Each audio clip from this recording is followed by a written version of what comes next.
والصلاة والسلام على خاتم الأنبياء والمرسلين ورضي الله تعالى عن الصحابة أجمعين ومن تبعهم بإحسان إلى يوم الدين. السلام عليكم ورحمة الله وبركاته. همه شما برادرای عزیز، پدرای مهربان، به این روز جمعه سید الایام حج المساکین، بهتر از روز عید رمضان و بهتر از روز عید قربان، شما را خوش آمدید میگویم و یک جایه با همراهی شما دستی به دعا میبرداریم و در این روز پرفیض از خدای خود، از خالق خود، آن چیزی که در دل داریم طلب میکنیم. اللهم برای عزیز، شخصایی که در همین ماه شریف رمضان میخوای قرآن بخونی ولی عربی را نمیدونی، برای شما قرآن کلام الله را توصیه میتیم. کلام الله با ترجمهش هست. این هم حرفای عربی داره، هم حرفای کریلیکی داره و هم ترجمهش هست. إنا أعطيناك الكوثر وصل لربك وانحر. این یکم آیت به درستی که ما تو را کوثر عطا کردیم. یکم آیت نیم إنا أعطيناك الكوثر. هر یک آیتی که میخونه ترجمهش هست، هم به زبان عربی نوشته، هم به زبان کریلیکی نوشته، هم ترجمهش به زبان تاجیکی هست. السلام علیکم و رحمت الله و برکاته. اللهم إنا نسألك حبك وحب من يحبك وحب كل عمل يقربنا إلى حبك. پروردگارا، یک گروه بندگان تو هستیم، دست به سوی درگاه تو برداشتیم به امید آنی که در دل ما اولا محبت خودت را جایگیر بگردان. پروردگارا، بعدا دعا میکنیم که آن دوستانی که تو را دوست می‌دارند محبت اونها را هم در دل ما خدایا جایگیر بگردان. و خدایا، آن اعمال‌هایی که به سبب ادا کردنش نزدیک به درگاه تو می‌گردیم، محبت آن اعمال‌ها را هم در دل ما بندگانت پروردگارا جایگیر بگردان. اللهم حببنا إليك وإلى ملائكتك وأنبيائك وجميع خلقك. پروردگارا، ما را اولا محبوب خودت بگردان و بعدا محبوب ملائکه هایت بگردان، محبوب جمیع پیغمبرانت بگردان، محبوب تمام آن خلقی که بندگی تو را کردند، در راه تو جان خود نثار کردند. خدایا، محبت اونها را در دل ما جایگیر بگردان. اللهم حبب الینا الایمان و زینه فی قلوبنا. پروردگارا، ای ذات پاک، دعا به سوی تو میکنیم. خدایا، در دل ما ایمان را جایگیر بگردان و پروردگارا، ما را با ایمان نگه بدار. ما را از دنیا با ایمان سفر کردن ده موفق بگردان و ایمان را پروردگارا در دلهای ما زینت ببخش. و کره الینا الکفر والفسوق والعصیان و جعلنا من الراشدین. خدایا، نفرت ما را نسبت کافرها بیدار بگردان. خدایا، نفرت ما را نسبت گناهگارها، نسبت خیانت کننده های اسلام پروردگارا بیدار بگردان. و خدایا، ما را از گروه هدایت یافتگان و نجات یافتگان خدایا بگردان. ربنا افتح بیننا و بین قومنا بالحق و انت خیر الفاتحین برحمتك یا ارحم الراحمین.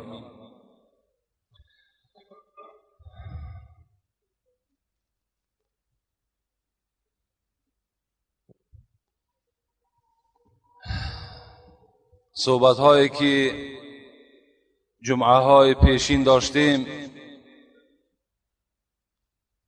البته فضیلت های درباره فضیلت پدر و مادر و جمعه پیشین که درباره سوال و جوابهایی که نزد ما بود خواستیم که اونها را به پررگی جواب بگردانیم، لیکن فرصت نشد و خواستیم موضوعی که وعده کرده بودیم و بسیاری برادرها درخواست کرده بودند که در باب قیامت و احوال قیامت صحبت داشته باشیم. الحمدلله که این موضوع نزد ما هست و وظیفه اولین ما هست، لیکن مادامی که رمضان جمعه آینده می شود ما نتانستیم که این موضوع را در یک جمعه البته انجام بدهیم. از این خاطر انشاءالله جمعه آینده که رمضان مبارک به ملک ما و شما، به ایمان ما و شما، به خاندان ما و شما مهمان که می گردد، در باب این ماه مبارک کمی صحبت ها میکنیم. خدا خواسته باشد بعداً البته این موضوع را برای شما خبردار میکنیم. الحال یک چند سوال های در پیش داریم، میخواهیم که اینها را جوابش بر شما بگردانیم.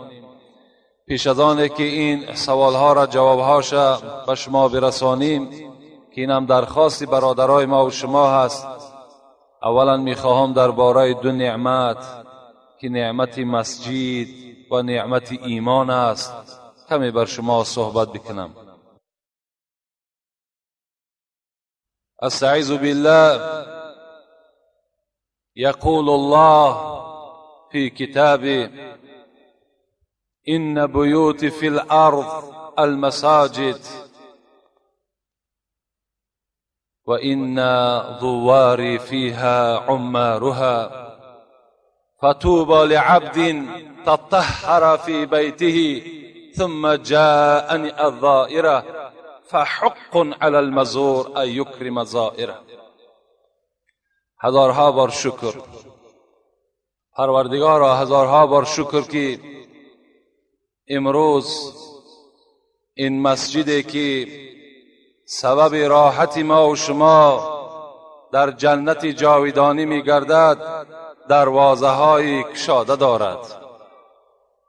این هم یک نعمت خداست. این مسجد مکانی بود که در این قلف داشت، نزد این کسی حاضر می شد جنایت بود، در داخلش در آمدن از همه جنایت کلانی بود. امروز الحمدلله که این مسجدی که خدا خود میگوید این بیوت فی الارض المساجد، همه شما مهمان دارین ای بندگان من و هر کدام شما مهمان خودتان نوازش میکنید. شما هم که خانه دارید، من هم خانه دارم، خانه من مسجد است. در روی زمین خانه من مسجد است و مهمان من شما ای بندگان من هستید. الحمدلله که این خانه خدا امروز دروازه های خدا باز بر بالای ما و شما کشاده کرد. خوش به حال اون بندگانی که این نعمت غنیمت می شمارند، این نعمت برای خود یک فایده آور می شمارند و امروز در داخل این خودشان را جایگیر می گردانند. خوش به حال تمام آن بندگان، علل خصوص خوش به حال همه شما که مسجد را برای خود اختیار کردین و امروز ساعتهای خود در داخل این مسجد سپری می کنید. خداوند گفته بوده است خانه من در روی زمین مسجد است و مهمانان من آن کسانی هستند که در داخل او نماز میخوانند، در داخل او ذکر خدا میکنند. فطوبى لعبد تطهر فی بیته ثم جاءنی الزائره. خدا میگوید خوش به حال آن بنده ای که در خانه در بهترین صورت طهارت میکند، یعنی بدن خود میشوید، تازه میکند، صابون استفاده میکند، عطر استفاده میکند، تمام لباس های بویگین و خانگی که داشت یک جانب میگذارد و در دل میگوید که من امروز جمعه روزی است که مغفرت گناه بنده است اونجا حاضر میشم تا که از گناه شسته و پاکیزه شم. با این مقصد خودش را پاکیزه میکند، تازه میکند، ناخونها را میگیرد، مویهای زیادتی را نابود میسازد. علال خصوص با تمام خاصیت‌های خوب به مسجد حاضر میشود. خدا میگد فتوبا لعبد، خوش به حالش، خوش به حالش که اگر این اعمال او بنده چکار میکند انجام میدهد. بعد از آن زیارت من میآید. فحق علی المزور ان یکرم زائر. بندگان من، وقتی شما در خاندان مهمان داشته باشید، خدا میگد آیا شما مهمانتان اکرام نمیکنید؟ آیا در پیش مهمانتان بهترین آن نعمتی که در خانه دارین حاضر نمیکنید؟ البته میکنید. فراموش نکنین که شما بندگان من هستین و من هم بر خودم مهمان نوازی دارم. مهمان نوازی من بستانسرای جنت و نعمت جنت است که فقط مرگ در شما سبب شده است که بر پیش من آمده نمیتونین، و ایلا چنگال مرگ در شما زد، شما را من در بستانسرای جنت جا میکنم، از نعمت جنت میخورانم. برای کیها؟ برای کسانی که مسجد می آیند و نعمت مسجد را به قدرش می رسد. باور کنید به قدر مسجد آن کسانی می رسیدن که اون زمانها آمدن مسجد گناه بود. به قدر مسجد آن کسانی می رسند که مسجد گفته از دنیا گذشته رفتن، اونها می رسند. امروز دروازه های کشاده که ما می دراییم، اگر فرد آنها کرده ای را یک ناخلف بند کند، بعدا ما و شما به قدر این مسجد می رسید که مسجد چه جای زیبا بود. البته بین زیباگی اینه ببین، همه شما از احکام خدا درکدار میشین، از حلال درکدار میشین، از حرام درکدار میشین. ابوبکر صدیق، عمر فاروق، عثمان غنی، علی، اینا از کجا برآمدن؟ اینا یگان مکتب عالی نخواندن مگر از مسجد برآمدن. تمام این خاصیت‌های خوب انسانی را از همین مسجد دریافت کردند. اونا به این درجات رسیدند. الحمدلله مسجد همچنان مکتبی هست که تربیت کننده همه ما و شما هست. اولین کاری که دشمنهای اسلام و قرآن کردن این بود که اولا خراب کردن مسجد بود. برای چی؟ تا که این جمعیت یک جا نشسته و یک نفر را گوش کردن برای اونها خیلی کار دهشت بود و خیلی خطرناکی بود. اولین کار کردن مسجد ما و شما را چیکار کردن؟ خرابزار کردن، آشخانش کردن، جای انبارخانش کردن، جای دیگرش کردن. لکن خدا که خود گفته است هر وقتایی که حقیقت بیاید و زهق الباطل، باطل نابود می شود. حقیقت جای خودش را البته می گیرد. و ما اجتمع قوم فی بیت من بیوت الله. پیغمبر خدا فرمودند اگر در کدام از خانه های خدا شما جمع شوید، برای چی؟ یتلون کتاب الله و یتدارسونه بینهم. اگر شما در خانه از خانه های خدا جمع شوید و از کتاب خدا در بین شما صحبت شود، از درس های اسلامی در بین شما درس بگذرد، رسول الله گفتند الا نزلت علیهم السکینه و غشیتهم الرحمه و حفتهم الملائکه و ذکرهم الله فی من عنده. رسول اکرم گفتند خوش به حالتان، زیرا اینکه دلهای شما یک آرامش پیدا میکند. و غشیتهم الرحمه، چگونه که باران در بیرون میبارد رحمت خدا در بالای شما باریده ایستاده است. و حفتهم الملائکه، اطراف شما را ملائکه های رحمت خدا جمع شدند و سخنهای شما را و آداب شما را و نشست شما را نگاه دارند. و ذکرهم الله فی من عنده، و بهترین مکافاتش پیغمبر خدا گفت این است که ای بندگان خدا نام شما را یکایک در نزد ملائکه هاش میگیرد. فلانی ابن فلانی در خانه من مهمان است، فلانی ابن فلانی در خانه من مهمان است. اینا گفتن، رسول اکرم گفتن خوش به حالتان که یکایک نام شما را خدا در نزد ملائکه های خود نامگیر میکند. میگوید که امروز فلانی ولد فلانی، این ملائکه ها آگاه باشین که در خانه من مهمان شده است. ما هم باید مهمان نواز باشیم و من بهترین نعمتم که جنت است و نعمتهای جنت است برای این بندم آمادم کردم. نزد ملائکه‌اش وعده میداد از خدا. لکن در دوام حدیث پیغمبر خدا چی گفتند؟ و من بطأ به عمله لم یسرع به نسبه. کدام انسانی را که اگر عملش نگذارد که او به مسجد حاضر شود، در صحبت امر معروف و نهی از منکر حاضر شود، نسب او بر او هیچ تأثیر نمیکند.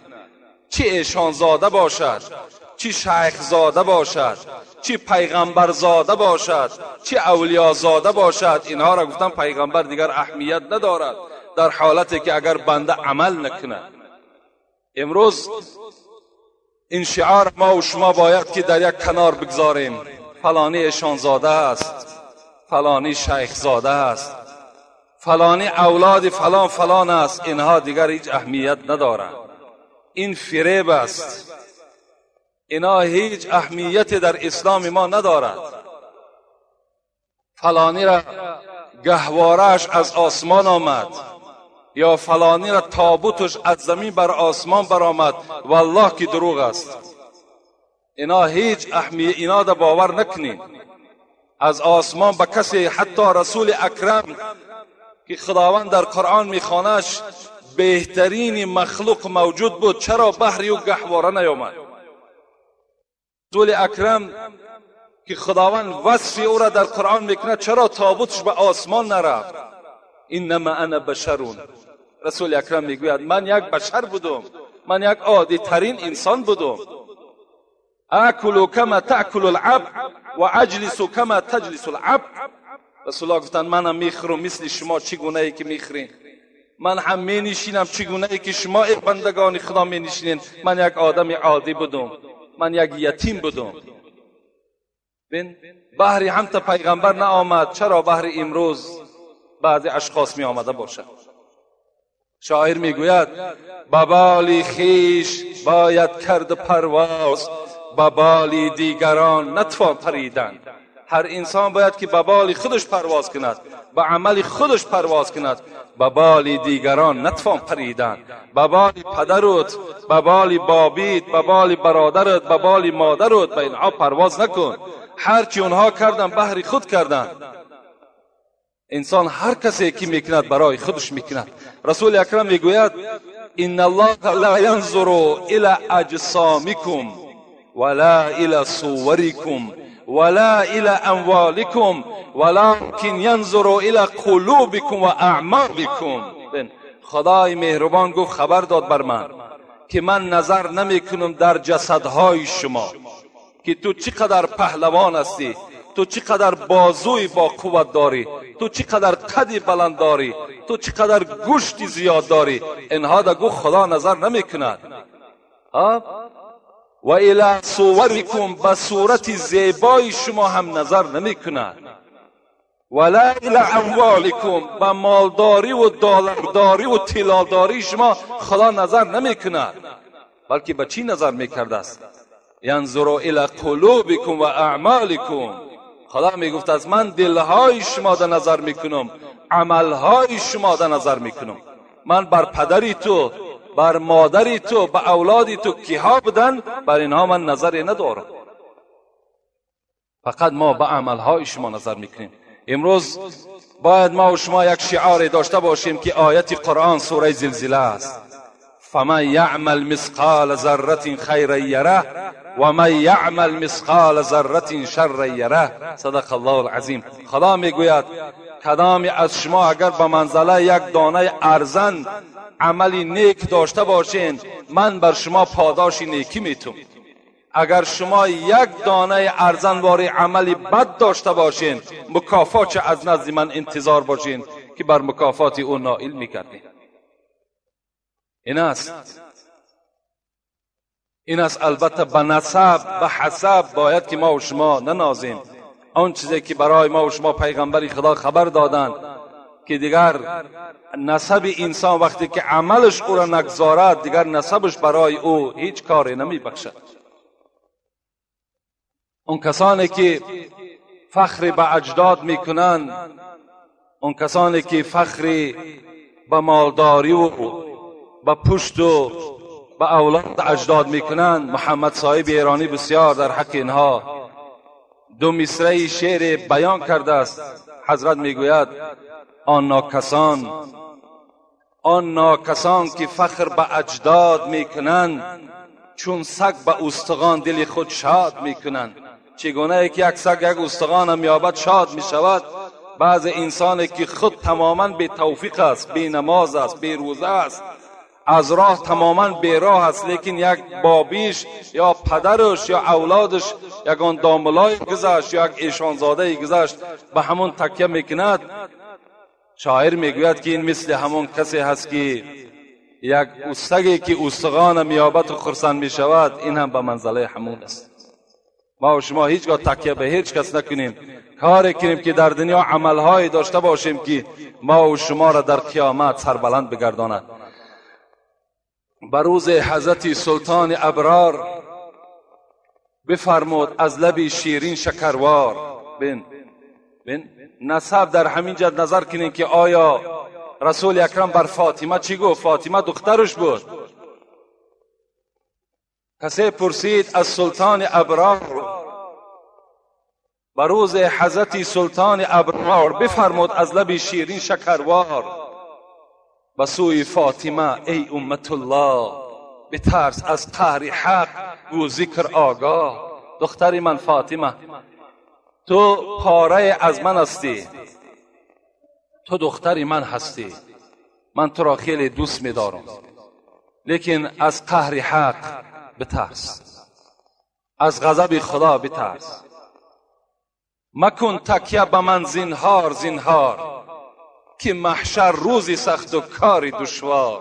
فاطمه، اگرچه من پدر تو باشم، اگرچه خدا مرا ایذن داده است به اجازت خداوند تمام امت ما اگر بخوام شفاعت میکنم، لکن فاطمه فراموش نکن که بر من تکیه نکن که قیامت بسیار کاری دشوار است، حالش بسیار سخت است.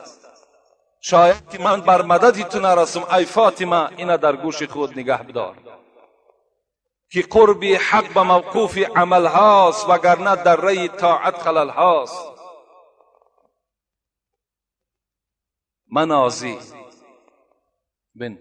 منازی که پیامبر زاده ام من، میان بندگان آزاده ام من. ای فاطمه، تو نناز که من پیغمبر زاده هستم. نگو پدری من پیغمبر است، نگو پدری من فردا جلوه میکنه در قیامت. به این نناز.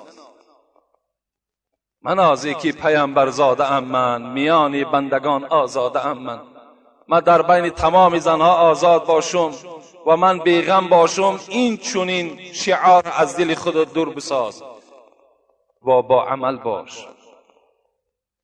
و فردا از عمل پرسند بسیار، زیزاد و نسل کی پرسند هوش دار. حضرت گفتند عمل بسیار بکن که فردا از نسلت نمی پرسند تو نسلی که هستی، از نسبت نمی پرسند که تو در نسبی که هستی. عمل در دنیا زیاد بگردان، شاید که در قیامت برای تو یک دستگیر بگردد. این نعمتی چی است؟ این نعمت مسجد است. و نعمت دیگری که بر شما گفتم، این نعمت ایمان است. خداوند در قرآن میگوید ان الذين آمنوا وعملوا الصالحات اولئک هم خیر البریه. آن کسانی که ایمان دارند، آن کسانی که عمل صالح دارند، آنها هستند بهترین مردم. بهترین ما و شما کی را خواند خداوند؟ آن کسی که ایمان دارد، آن کسی که عمل صالح دارد. میخواستم صحبت ما خیلی مختصر کنم، زیرا سوالهای زیاد است و این باب خودش خیلی باب کلانی هست و زیاد قصه ها هم در زیرش آوردن هم ممکن است، زیرا تمام هم پیشواهای ما و شما این عملهای خیری را که کردن امروز ما و شما را موی بدن ما از بدن ما جدا میکند یا آب چشم ما و شما را جاری میکند، همه اون خاطر ایمانداریشان کردن. یکی پرسید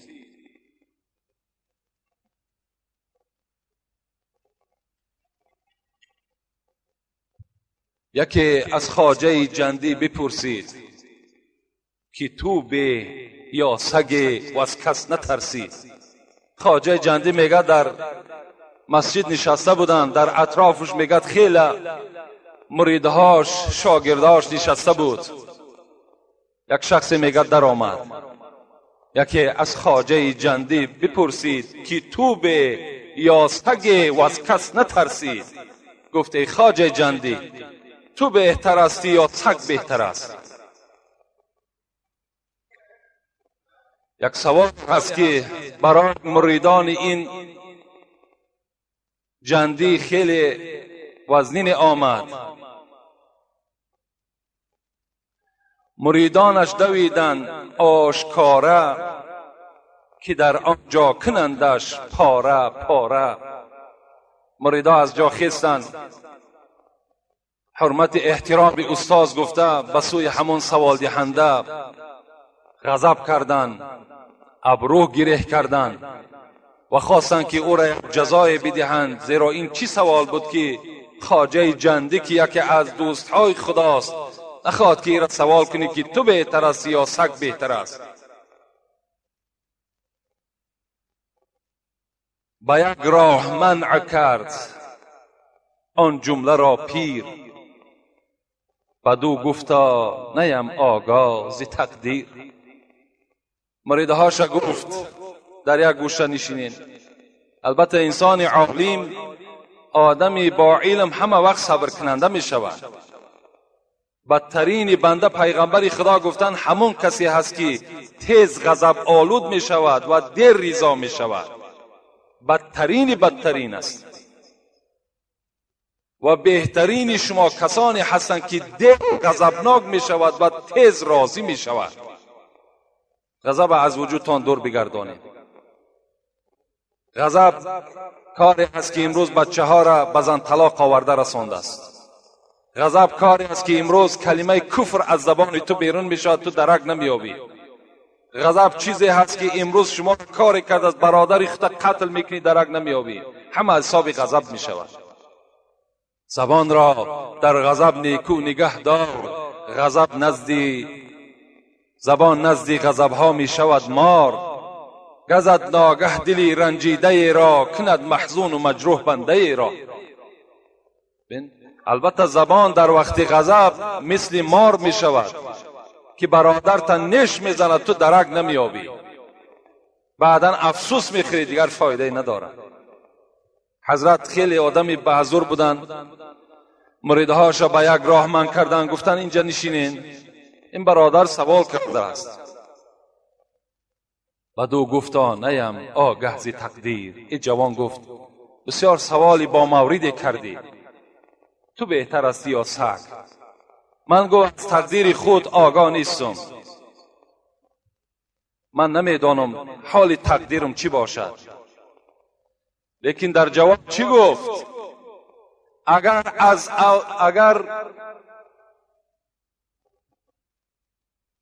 از اوباش را ایمان برم من، توانم گفت که سگ بهترم من.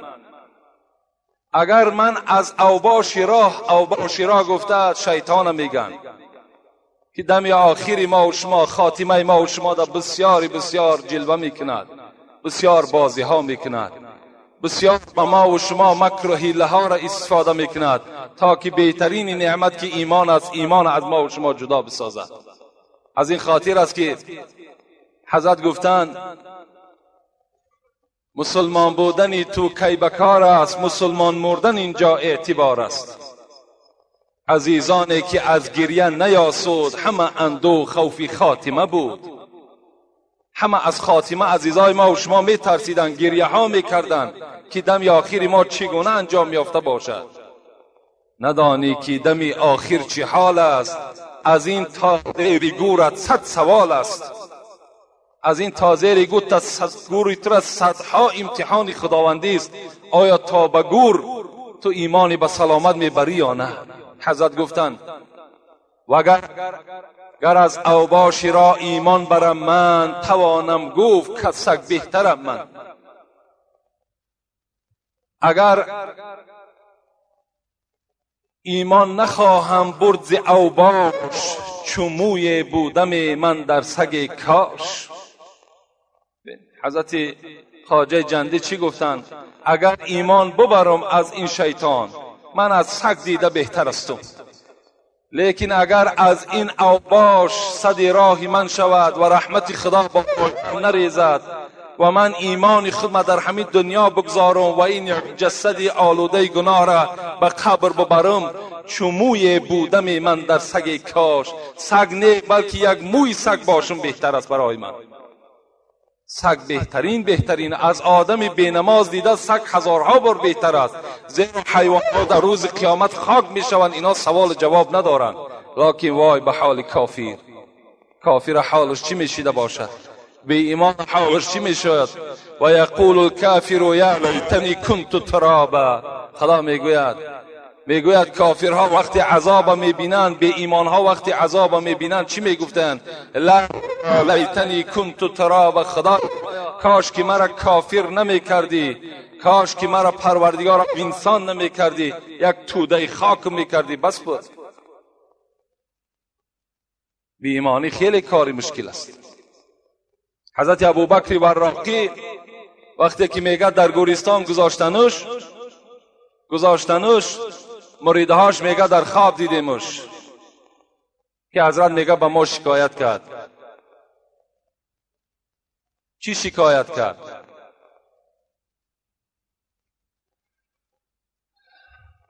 به گورستان از آن روزی که خوابم، چونین در گریه و حال و تباهم. حضرت گفت در دنیا هم من آبی چشم داشتم، در دنیا هم من مشکلات ها داشتم، زحمت ها داشتم. فکر کردم که در قبر میرم با این ایمان خدا دادگی بر راحت خدا موفق میگردم. لکن گورستان ندارد ده یکی اون نور ایمان. حضرت ابوبکر گفتند زیرا که این تشویش من گفت، این گریه من این است که هرگاه ایمان قبر می شوم 10 نفر یک تشم ایمان ندارد، چگونه حال من خوب باشد؟ وای به حال انسانی که در بری او، در پهلوی او در گورستان یک آدم بی ایمان می خواباند. چگونه که همسایه بد باشد، ناخوب باشد، همسایه عذاب می کشد، گورستان هم حکم همین ندارد. الحال البته این صحبت خیلی مدت‌های طولانی را طلب میکند. یک چند سوال هایی که در پیش ماست میخواهم جواب اینها را بر شما برسانم. چند وقت شد این سوال ها فقط منتظر جواب هستند. ما به موضوعها و به گفتارها مشغول شدیم و این سوال ها بی جواب مانده. بسم الله الرحمن الرحیم. السلام علیکم دوستان عزیز. عبدالرسول نام کردن درست است؟ عبدالرسول نام کردن جایز نیست. عبدالرسول غلط است. رسول اکرم میگوید احب الاسماء الی الله تعالی ما تعبد له. حدیث پیغمبر خداست که دوست دارترین نام به سوی خداوند همون نام است که اول عبد داشته باشه، بغیر عبدالرسول میشه عبدالمنان، عبدالستار، عبدالغفار. اینا نام‌های هستن که اولش عبد داشته باشن، دلالت به بندگی خدا میکنن. یعنی بنده منان، بنده غفار، بنده ستار. وقتی عبدالرسول شید این بنده رسول میشود. الرسول بنده داشتنش خودش غلط است. این هیچ نامی ندارد. باید بهترین نام همین باشد. در روز قیامت شما فراموش نمیکنید که نامهای خودتان را دعوت میکنند. نام هم رسول اکرم گفتند در انسان تأثیر خوب میرساند. کدام انسانی که اگر نامهای داشته باشند که نامهای قبل اسلامی باشد اونها را تغییر بدین. اونها شرط نیست که شما در پاسپورت را تغییر بدین، بلکه چیکار میکنین؟ بلکه خود اعلان میکنین که نام من مثال امروز سنگ نیو، بلکه نام من عبدالرحمن. نام من مثال تور نیو، بلکه نام من عبدالرحیم. خب این نامهایی که مثال به اشیاهای مثال خانه وابسته دارد هیچ معنایی ندارد. اینا را امروز خود انسان باید چکار کند؟ بگوید که خدای نام من عبدر، بلی رفیقاش عبدالرحمن. یک برادر جمشید بدن نام شد عبدالرحمن بدن، خوب کرد، نقص کردن. رسول اکرم اولین بار که آمدن در حالت پیغمبریشان نامها تمام امت چه تغییر دادن، زیرا نامهای غلام همی خاص بود و کیر بود. رسول اکرم همه اینا تغییر دادن و نامهای اسلامی مبدل گردانیدن. اول وقتی نام میمانه نامها را یک آدمای عالم و یک آدم خردمند پرسان کنین. مادامی که ما بین اینا را که تغییر بتیم برای شما در قیامت برای شما خوب میشه. اینم یک حسنات یک نیکی هست. در خانه کسی مهمان باشی، جنوب شوی، در وقت نماز بامداد چی باید کرد؟ البته آدم مسلمان به این حالت ها نمی شود. آدم وقتی دوچار این میگردد باید که از همون خاندار با که نداره پرسان میکنین. من مثال غسل میکنم، شرط نیست که مثال غسل جنابت بگوی. غسل میکنم، آبازی میکنم. اگر غسل جنابت هم که بگوی، آدم مسلمان این جای یگان رنجیشش نیست، جای ملالیش هم نیست. خود همون خاندار یا از همین امین هست، امین نیست. در همه حالت انسان ممکن است در حالت خواب به همین احوال دچار شود. میلش برای جنوب شدن نماز بامداد اگر تو ترک کنی تو در نزد خدا گناهگار میشه. باید که البته آب طلب میکنی، غسل میکنی، بامداد تا میخوانی. السلام علیکم داملای محترم، از شما خواهش میکنیم که در باب قیامت گپ زنید که ما این را ثبت کرده با مخلصان شما با رسیه میبریم. آنها التماس کردند انشاءالله این صحبت خدا خواسته باشد بعد همین ماه مبارک رمضان میرسانیم. در بین رمضان است انشاءالله صحبت میکنیم. السلام علیکم داملا، چرا در عین خطبه خواندن عصا را در دست خود نمیگیری؟ عصا در دورهای رسول اکرم این یک یراقی بود، یک حکمیت و یک رولی را میکرد. امروز این تیاقی ما به هیچ که کارم نداره. بار امروز با این تیاق چی کار حل کنیم؟ تیاق گرفتن سنت است، من اینا چیز نمی کنم، لیکن اگر لازم باشد بسیار طلب کنیم میگیریمش در دست اون کپینی و کارینی. در عبادت شما هیچ خلل ندارد، در عبادت من هم خلل ندارد. اینا در دوره رسول اکرم با منزل امروز چگونه ای که یراقها در دست مردم هست، همون زمان این یراق بود. حکم یراق که داشت، یک سیاست که داشت در دست رسول الله میگرفتش. امروز سیاست این گم شدگی است. در دست یالی خطیبای عراق ببین افطمت در دستش. السلام علیکم بابای حاجی، گلستروک بستن مگر گناه است؟ میگویند که تلخ لعنت است. با پرگیفین تلخ لعنت خودش هیچی نیست. تلخ لعنت آیا مثل همین گلستروک بود؟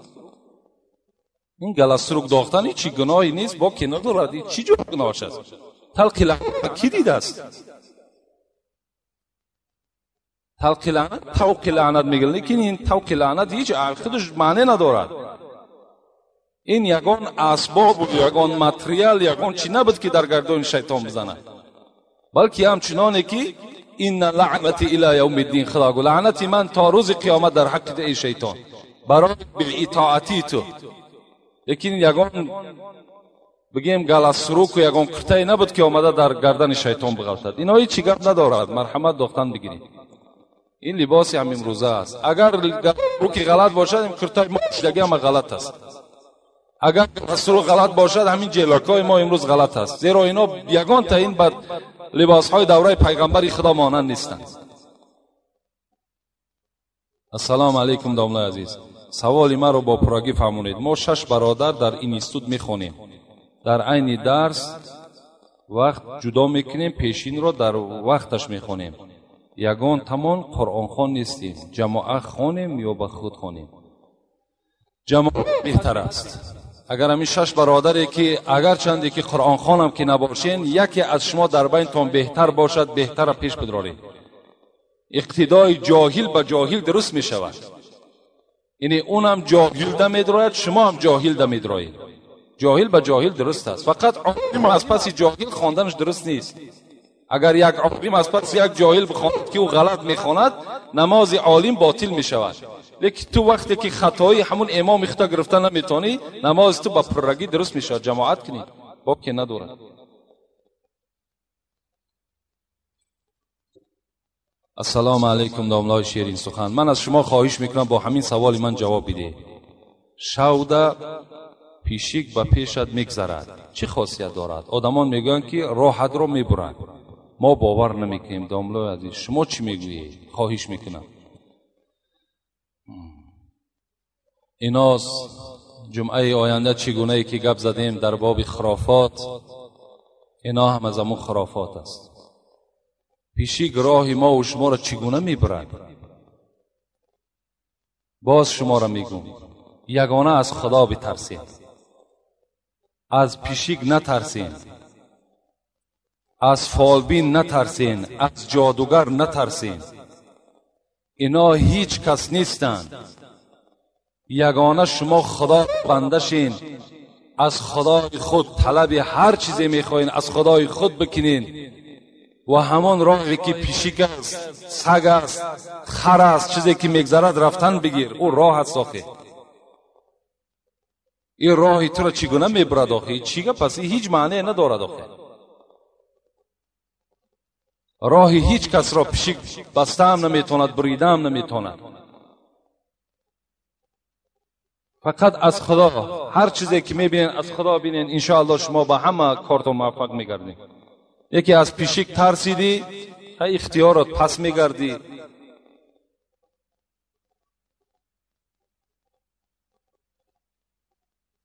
السلام علیکم داملای شیرین سخن، من از شما خواهش دارم با همین سوال من جواب دهید. من جوان هستم، 5 وقت نماز را با جماعت میخوانم، لیکن طالب علم شده نمیتونم. همین میشود یا نه؟ خواهش میکنم جواب دهید. طلب العلم فریضة علی کل مسلم و مسلمه. برادر عزیز، در 5 وقت نماز خواندگی تو در نزد خدا اجر ثواب میگیری، لیکن برای طلب علم نکردن تو در نزد خدا باز گناهگار میشه. زیرا پیغمبر خدا میگه طلب کردن علم این چی است؟ فرض است بر زن و بر مرد. لا فقر اشد من الجهل گفت از پیغمبر. بین ما و شما اگر پول نداشته باشیم، مال نداشته باشیم، میگیم کم بغل هستیم، لکن بی سوادی ما و شما از همون بی پولی در سخت‌تر است و زین‌تر است. آخر پیغمبر خدا میگه هیچ سختی نیست از جهل دیده، از جاهلی و نادانی دیده. از نادانی دیده فقرتر و کم بغلتر دیگر کسی نیست. باید که طلب علم کنیم. هلاک امتی فی شیئین پیغمبر گفته است، امتی من در دو چیز هلاک می شود. یکی چی است؟ یکی گفتن به علمی و دیگرش گفتن به جمع مال. امتی من را همین دو چیز هلاک میکند، یکی علم نمیگیرند، دویم که فقط مال جمع میکنند. برادرای عزیز، همه وقت در طلب علم باشین. علم اسلام هم گرفتین، علم دنیا هم ضروری هست. علم دنیا را هم بگیرین، رفته بخوانین، در این اینستیتوت بخوانین، آخه در یونیورسیته بخوانین، دستهاتون میرسد از اون بالاتر رفته بخوانین. آدم مسلمان آخه وقتی پروکرور باشد، میلیسا باشد، KGB باشد، این چیز علل زیان دارد. آخه اگر یک مسلمان ما و شما اگر در دکترخانه وقتی که اگر سردکتر باشد چقدر خوب است، وقتی او نمازخوان باشد، مسلمان باشد، چگونه ما و شما را خوب قبول میکنند. از او که مثال یک آدمی به خدایی که مست مثال در جای کارش خواب است یا خیانت میکند یا حق ما و شما را میخورد، این البته بهتر است. شما طلب علم کنید، خواه دنیاییش باشد خواه اخرویش باشد، کاری کنید که به علم نمانید. میگد در مثنوی میگد که گر حال نیک خواهی فرزند را همیشه، آموزش برادر قرآن و خط و پیشه. اگر تو حال نیکی فرزند بخوای که از همین فرزند تو یک فایده در حالتهای ضعیفی خود بگیری، ایرا تو قرآن خوان کن، تو ایرا مثال دستخط نویساندن یاد بده یا ایرا به یک کسب یاد بده. زیرا که پیشه باید روزی که کار افتد، چون پیشه نداند بیل و کلند و تیشه. نمیدانی قرآن نتانی سخوانده، مشق دست نکردی، یگان کسب نیافتی، امروز مرحمت کلند بیل و تیشه برایت منتظر است. چون پیشه نداند یا خط نداند، پس گاو و خر چراند در کوه در و پشته. برای آدم بی سواد نمو کوه در و پشته پر رفته گاو و خر چراندن میگیرد. انسانی که با گاو و خر اگر آموخته شد طبیعت همواره میگیرد. جهل برای ما و شما ضرر دارد. چقدر میتونین حرکت کنین، طلب علم کنین، علم بیاموزین تا که شما را یک از فریب ندهد، شما را یک از دروغ نگوید، تا که شما را یک دشمنای خدا مثال در هر یک راه برده نتوانند اگر شما باسواد باشید.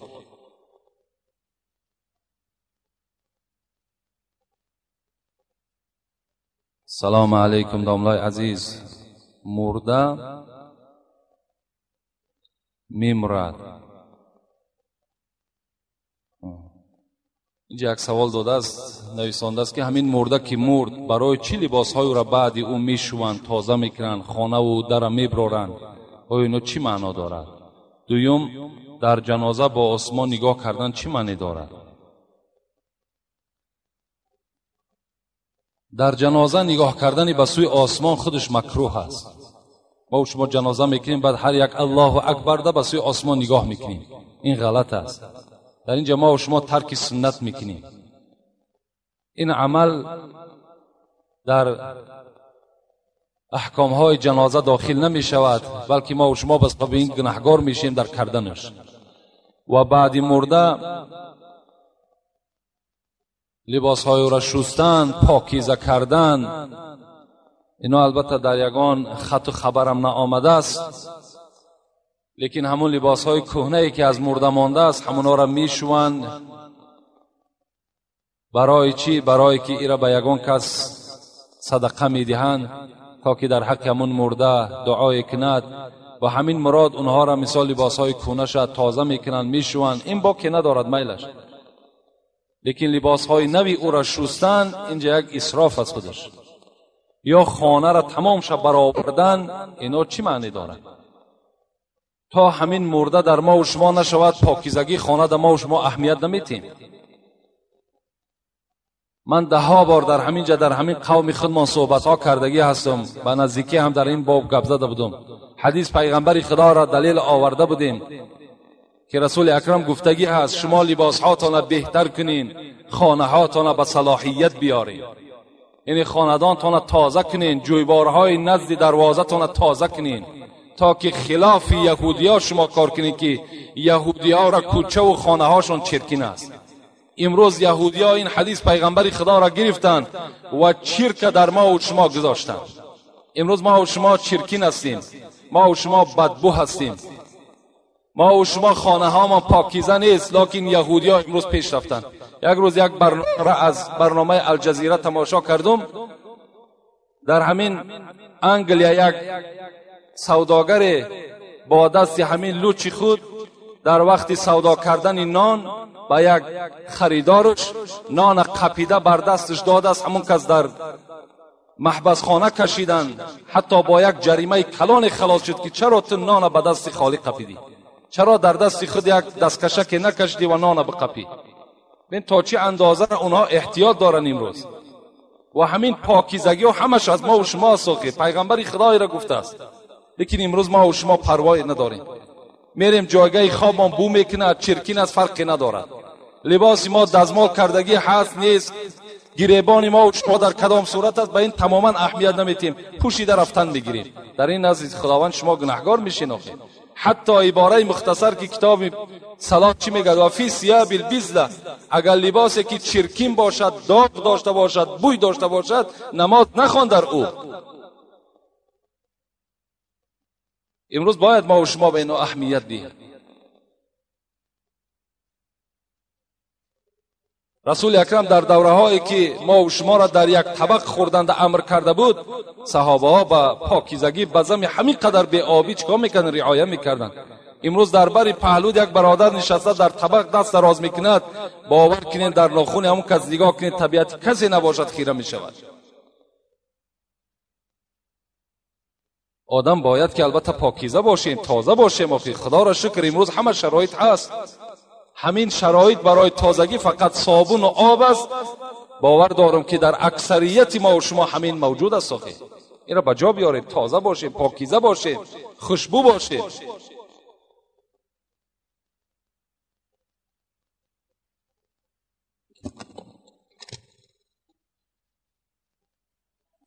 داملای محترم، ما یک مردک را گفتیم نماز نمیخوانی، او بر من گفت دل صاف باشد.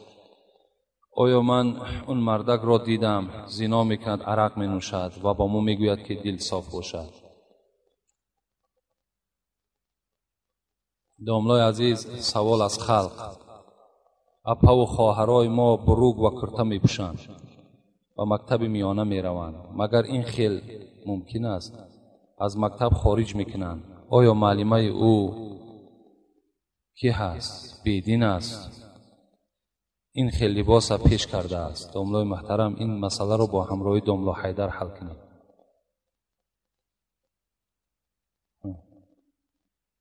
قانون نه در دست ما، نه در دست بابوی ملا حیدر. اگر چنده که ما هم نفرت داریم، اگر چنده ما هم نمیخواهیم، زیرا این پایمال در حکم خداست. خواهری تو و اپای تو در اختیار تو است. معلمه او، معلم او هیچگاه البته نمیخواهد که، ممکن نخواهد، من باور نمیکنم که نخواهد همون معلم همون طلبه را مجبور کنه که تو بروگ بپوش یا کرته بپوش. این ده حق هم ندارد. و اگر گفته باشد، باور کنید او مسلمان نیست. او مسلمان نیست. اگر دعوا هم که کنه، دعوای او زبانی هست. این مکتب نگذاشتش، مکتب دیگر میبرمش، نمیپشانمش، نه بروک هم میپشانمش، نه کرته را میپشانمش. دختری من است، فرزند من است. فردا من از حسابی در قیامت در نزد خدا جوابگو هستم. باید که اهمیت دهیم. چرا بروک پوشیدن جایز بود است، لکن همون بروک های مسلمانی که داریم او را پوشیدنش غلط بوده است؟ چرا سر لج رفتن ممکن بوده است و سر پوشیده ممکن نبوده است؟ این چگونه آزادی هست؟ امروز خدا را شکر رئیس جمهور مثال تمام آزادی ما و شما را کفالت گرفته است. مادامی که کفالت گرفته باشد و تمام آزادی ما و شما جوابگو باشد، امروز قانون نبرآورده است که دختری تو سر لیج رود یا دختری تو بروک پوشیده برود. این ما و شما خودمان، به اهمیتی ما و شما، به پروایی ما و شما. حالی ندیدیم تا همین روز یگان پدر و مادر نزدیک حکومت رفته، خدا را شکر امروز میری شهر ما و شما الحمدلله مسلمان است، دعوا کرده باشد که مثال دخترای ما را آخه حکم برار که رومالشون در سرش بدرد، مثال فلان معلم مثال آمده در نزدش مراجعت کردن که فلان معلم هم تا گفت، ولی هیچ پدر و مادر رفته شکایت نکرده است. مرحمت شکایت کن، جواب نشد، بعد مرحمت تو عرض داد بکن. و این عرقنور زیناکاری که دل صاف باشد، ایناش خیلی برای شما ده ها بار گفته گذاشتیم. البته دل صاف عرق نمی نوشد، دل صاف زنا نمی کند.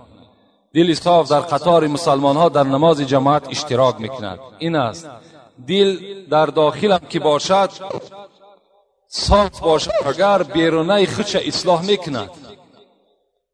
لیکن اگر دل صاف نباشد، همون بیرونه همون میگد که همین دلش غژد است، دل همین ناپاک است، این رو سیاه است، خودش دلش گواهی میدهد.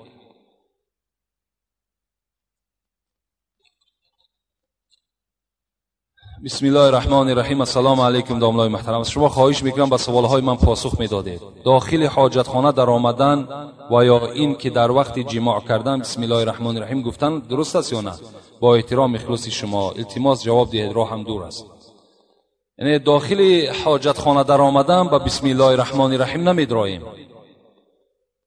اللهم اینی اعوذ بک من الخبث والخبائث، حدیث های پیغمبر خدا در بیان اذکارها می آید.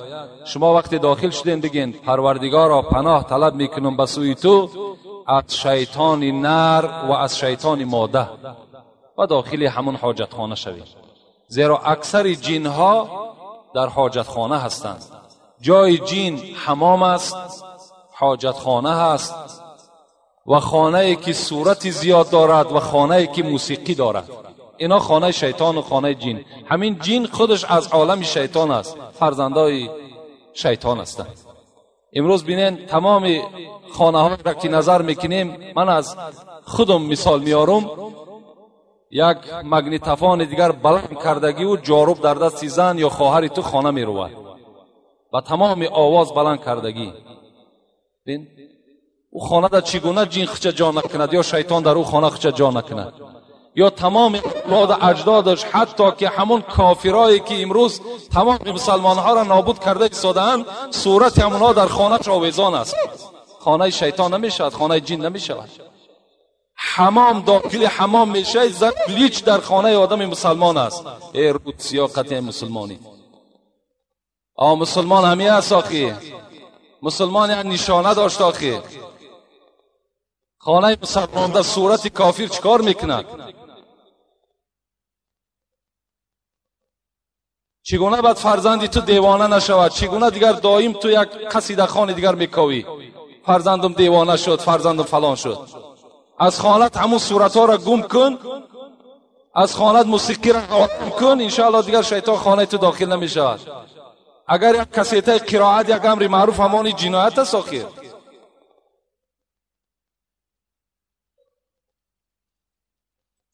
حاجتخانه با همین کلمه میدراییم. پروردگار پناه به سوی تو طلب میکنم از شیطان نر و از شیطان ماده، تا که شما را در همون حاجتخانه خلق زیان ضرر نرسانند. با پای چپ میدراییم، با پای راست باز خارج میشیم. بیرون که شدیم میگیم خداوندا هزارها بار شکر به سوی تو که از آن چیزی که مرا اذیت میداد مرا از او خلاص گردانیدی. این دعای حاجتخانه داخلش و بیرون شدنش. و در حالت خانه‌داری زن البته جایز است با اعوذ بالله و بسم الله ابتدا کردن. این دور کردن شیطان از نزد خودت است و همین از بهترین صورت هم همین است. السلام علیکم دامنای عزیز. ما یک گروه مخلصان شما، بعضی آدمان میگویند که سنگچگردانی درست نیست. سنگچگردانی که در ختم ها ما و شما میکنیم اصلا اینا در یگان حدیث خبرشان آمدگی نیست. فقط اینها را ختم خواجگان میگن. خب میلش اگر بیکار باشن کردن بگیرن، بیکار باشن، زیرا وقتی زیاده میگیرد این ختم خواجگان. همش ذکر است، همش دعا هست. شرط نیست که ما در همین اختلاف پرتاییم. لیکن رحمتی استاد ما هم میگفتن که بچه ما از همه در بهترش این است که ختم خواجگان در آدم بسیار در کار که است سوره های قرآن نگذرانیدن. از این خاطر سوره قرآن کسی نگذرانیده میخواند و گناهکار میشود، هم خواننده و هم گوش کننده. برای همین ما را تعلیم دادن که همین سوره تبارک میخوانی و در حق مرده میبخشی، همین خودش یک ختم کلان است. اگر از اون برادرایی که سنگچه میگردونن در بینشان اگر همچنان جوانای باشد که تبارک خان باشند، همون پیش درارن، همون تبارک میخواند، 3 بار سوره اخلاص میخوانند، در حق همون مرده دعا میکنن، این بهتر است. لیکن اگر نداشته باشند خیلی مرحمت اختیار دارند. داملای محترم، من زن گرفتم، زن من پدر ندارد، اما یک مادر دارد و 4 پسر دارد. ما آن 4 پسر را نگاه میکنیم، ما یگان ثواب بگیریم. البته فرزندهایی که مثال همچنان حکم یتیم دارند، اونها را وقتی که تو میاری در خانه از نان و آب خود ضیافت میتی، اونها را تو لباس میکنی، اونها را بر لباسهای گرم میپوشانی، در جایگاه نرم میخوابانی، آیا این ثواب نیست؟ البته ثواب است. اونها یتیم هستند. اگر پدر اونها زنده میشد یا مادر اونها زنده میشد، هیچ وقت اونها را نمیگذاشت که همچنان آواره دروازه خانه داماد و خانه کلیم باشند. لیکن امروز که خدا به تقدیر خدا که به این مقصد رسیدن، به این حالت رسیدن، البته ثواب میگیری. رسول اکرم گفتن چی احب بیوتکم الی الله تعالی بیت فیه یتیم مکرم.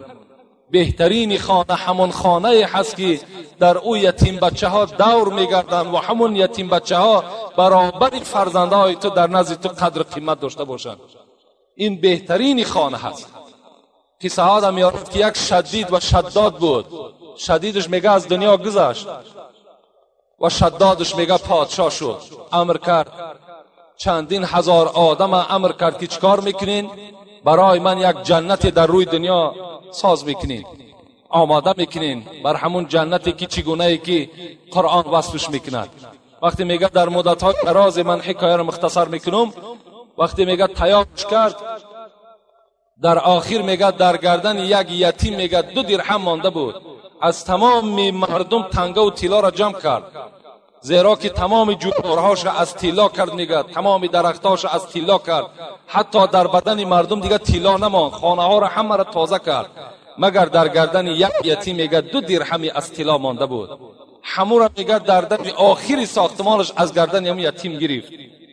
وقتی میگه گرفت، این یتیم بچه دستش برداشت، پروردگار را گفت بجز تو من دیگر دادرس ندارم، بجز تو هیچ پشت و پناه ندارم. خدایا همین بنده نافرمان تا به مراد خودش نرسان. میگه عرش الهی میگه در جنبش در آمد از دعای یتیم. و خدا جبرائیل گفت، جبرائیل گفت پایان شو که یتیم من ناله دارد، یتیم من امروز به سوی من فریاد دارد، بجز من دیگر دادرس ندارد. این جنت تیار کردگی را همراه جنتش سرنگون بگردان. و در حال میگه این حالت چیکار کرد؟ انجام یافت. البته خوش به حال اون برادرایی که یتیم پرورش میکنند، در یتیم خانه ها پول میگذرانند، یتیم ها را سیر میکنند، خوش به حال تا. زیرا رسول اکرم خدا در قرآن چی میگه؟ الم یجد که یتیما فآوی. ای محمد، من تو را خودت یتیم یافته بودم، تو را به وایه رسانیدم. پیغمبر ما و شما خود یتیم بودند. از این خاطر همچون برای خاطر پیغمبر خدا، اگر ما و شما یتیم ها را احترام کنیم و یتیم ها را پرستش کنیم، انشاءالله ثواب خیلی زیاد میابیم. این سوال ها باز به جواب ماندن. داملای عزیز و شیرین سخن جواب گوید که داملایی که در نماز ایستاده، این پایش و دیگر پایش را این سو آن سو حرکت میدهد، این چی میشود نمازش؟ برای خود و برای دیگران این درست است یا نه؟ حرکت دادن پا در داخل نماز این یگان مفسدات و یگان مکروهات نماز داخل نمی شود.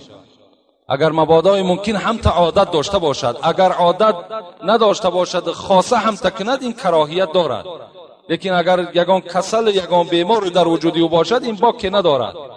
لیکن حضرت ابوبکر صدیق وصف میکنند، حضرت وقتی میگه در نماز می ایستاد مثل چوی را که در زمین میخلانی حرکت نداشت، مثل این بود. در نماز باید که خیلی به حرکت باشیم، 2 دیده ما فقط به سجدگاه باشد و فقط خدا یاد کنیم. در این صورت نماز ما و شما قدر و قیمت پیدا میکند. در حالت نماز اگر حرکت کنیم، این طرف اون طرف نظر کنیم، البته در نماز ما و شما نقصان پیدا میشود. لیکن اگر یگان عذر باشد خیلی باکی ندارد. آخران سوال از جوابش میگیم، ان شاء الله دعا میکنیم. السلام علیکم حاجی داملا، میبخشید به این سوال من جواب گویید. مرده را بیرون میکنند، اینم همون سوالی برادر گفته است.